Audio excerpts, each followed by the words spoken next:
Welcome to Cody in the Cinema. Today I'm discussing Takeout, the 2004 awesome low-budget film from Sean Baker and Shishing So. This film really surprised me. I was looking into Sean Baker a little bit more because Anora is coming to the collection soon, and this one had been on my list a while, and I thought, you know what? I got some time here. I'm going to watch it. Saw it on a laptop, and I was really impressed by it.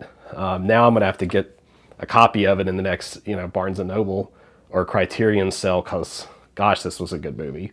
So if you haven't heard of this, this is a film that really draws from a tradition, a long, grand, awesome tradition of neorealism. As far as I could tell, anyway, it did. It evokes images of bicycle thieves, the Sika film from the 40s, itself very masterful. But basically, this undocumented Chinese immigrant is, he's kind of in a mean street sort of deal with some loan sharks, and he's going to have to make up some money real fast in New York City, and he's going to have to take a lot of takeout. He's going to have to deliver a lot of takeout at this Chinese restaurant, and this is one of the most convincing working dynamics I've ever seen in any film. It's shot so raw with this. At first, it was a little bit distracting. The camera's so shaky, but this feels like it's just right in the midst of the characters working.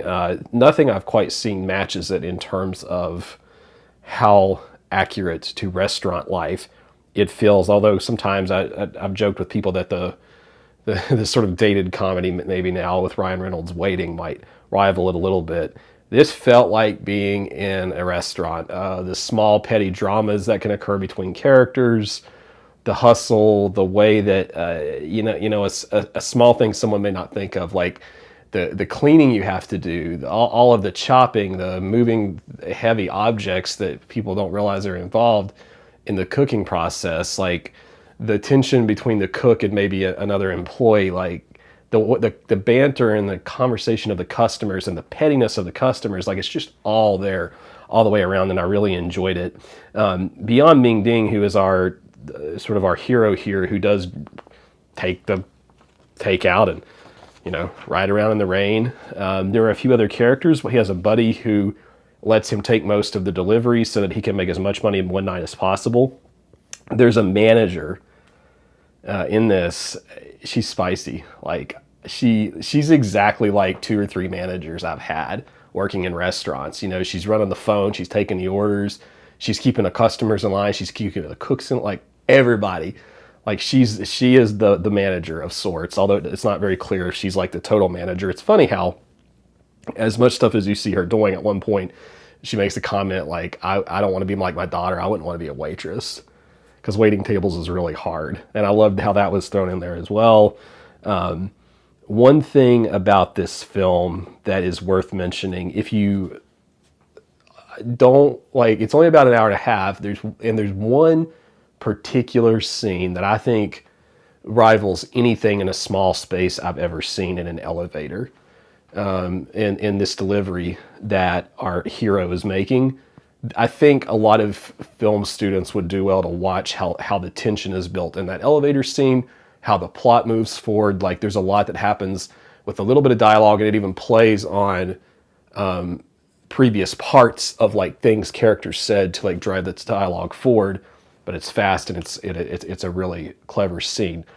There are two moments in here that really stood out to me. One was when he's like, basically one of his buddies is like, dude, you'd make more money, you make more tips if you just smile and say thank you. And that's kind of how the conversation goes. And I don't know, like I get a lot of that in any job I've ever had. Like people want me to be more bubbly or something, or they want me to just be less robotic than I can be at my job. And I just really related to that. Like, you're saying that, I'm getting the food here on time, I'm doing the best I can, I'm riding a bike through the rain, and you also want me to just like arbitrarily add on some extra words and a fake smile. It seems so opposite of the reality that he's in, which is that he has to pay this bill. And you find out more, which is leading to the second thing I was about to say, like the context of why this is so difficult beyond just the loan sharks he owes, because there is a really good scene in here where some of the workers are taking a break and they're eating something, and they talk about the impacts, just very briefly, how things are a little bit more difficult with 9/11. You'll hear about that, but just their conversations reveal more about their family lives and why they're doing what they're doing.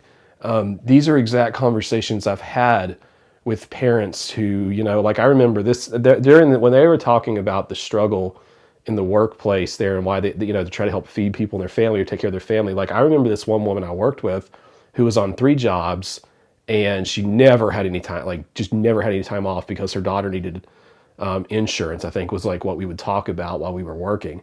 And I remember 2 other guys just very casually saying that they didn't expect her to live a very long life because she was working so much to help take care of her daughter's needs. And like those kind of conversations, how they just become so everyday and so, looking at it from a distance, you almost wonder why there's not more emotion from the characters, because it's their lived experience.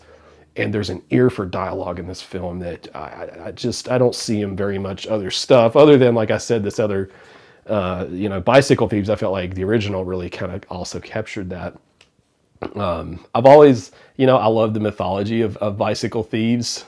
Well, it's not mythology, it's neorealistic or realistic, but there's another film too I wanted to mention to people. If you like Bicycle Thieves and you like this film Takeout, which this very clearly plays on, there's a film I wanted to throw out there for you as a recommendation from 2012. This is a Saudi Arabian film that was very difficult to film, called Wajda, and it was on the Criterion Channel a few years back, and so you may have seen it. You'll have to let me know, but it's a good little comedy about a young girl who goes to great lengths to try to get a bicycle. You'll see that one. It kind of deals with issues related to some of the things we've talked about, but I wanted to throw that out there as, as something while we were talking about it.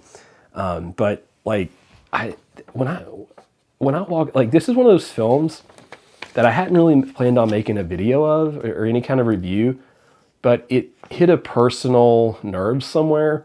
And I think it's because I've had so many minimum wage jobs. Now, I've never been in the kind of dire straits this young man was in, but that doesn't mean I can't relate to what some of the other characters and him were going through to an extent. Especially like the anger that some of the customers would have the later the night went on, and the hungrier people get, and like if there's an incident like that makes the food late, people just don't have the same patience that they should, and so they're ruder to the delivery guy who, like I said, is just trying to make it past taxi after taxi through the rain.